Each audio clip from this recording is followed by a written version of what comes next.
উৎসা এসে ফ্রেশ হয়ে রান্নাঘরে ঢুকেছে। কাজ করতে গেলে সালেহা বেগম বাধা দিলেন।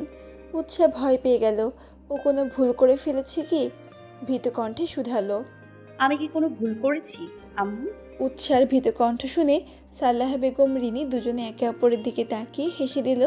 হেসে দিয়ে বলল, না মা, তুমি কোনো ভুল করনি। তাহলে কাজ করতে মানা করলেন যে? তোমার এখন পড়াশোনার বয়স, তুমি মন দিয়ে পড়ো। রান্নাঘর সামলানোর জন্য আমি আর বড় বৌমা তো আছি। তাই বলে আমি কোনো কাজই করব না?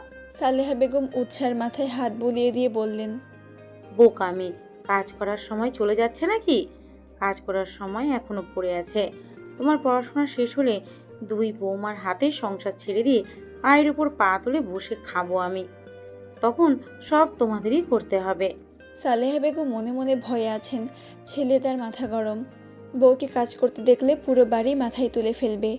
তার চেয়ে বড় কথা, উৎসা মেয়েটা এখনও বয়সে ছোট, বাবার একমাত্র মেয়ে। নিশ্চয়ই বাবার সংসারে কাজ করেনি। উনি আগেকার দিনের ডাইনি শাশুড়িদের মতো হতে চান না, যাদের দেখে বউমারা ভয় পাবে। উনি বউদের মেয়ের মতোই আদর করে দিয়ে রাখবেন। উৎসার খুশির শেষ নেই। ও ভাবেনি এত ভালো শ্বশুরবাড়ি জুটবে ওর কপালে। শ্বশুরবাড়ির লোকজন, বিশেষ করে শাশুড়িকে নিয়ে বেচারি ভয়ে ছিল। রুমে এসে বলে উঠল, জামাই যেমন তেমন শ্বশুর বাড়ি একদম মনের মতন। পিছন থেকে কেউ বলে উঠল। জামাই যেমন তেমন মানে? উৎসা বেচারি ভয় পেয়ে গেল।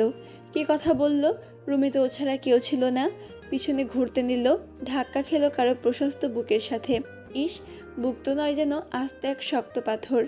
ধাক্কা খেয়ে পড়ে যেতে নিলে মেহরাব ওর কোমর আঁকড়ে ধরে নিল। উৎসাহ আঁকড়ে ধরল মেহরাবের বুকের কাছটার ছাঁটের অংশ। এ যাত্রায় বেঁচে স্বস্তির শ্বাস ফেলল।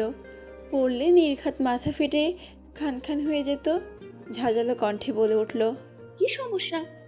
ভূতের মতো উদয় হলেন কোথা থেকে? যদি পড়ে যেতাম তাহলে কি হতো? আমি তোমাকে পড়ে যেতে দিলে তো? আমি থাকতে তুমি পড়বে, ভাবাও বোকামো। ভয় নেই, আমি তোমায় আগলে রাখবো জীবনের শেষ নিঃশ্বাস পর্যন্ত। উৎসাহ থমকে গেল।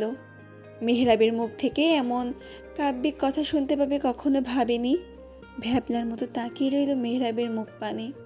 মেহরাব উৎসার কপালে টোকা দিয়ে বলল, একটু আগে কি বলছিলে?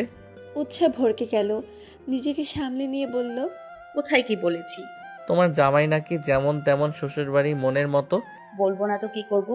ফাটা কপাল আমার। মানুষের কপালে ভদ্র সুশীল আদবওয়ালা জামাই জোটে, আমার কপালে গুন্ডা মস্তান দজ্জাল অশ্লীল বেয়াদ্দব জামাই জুটেছে। আর একটা সম্বোধন তো ভুলেই গেল। কি? লুচু। হ্যাঁ। সেটা ভুললে কি করে হবে?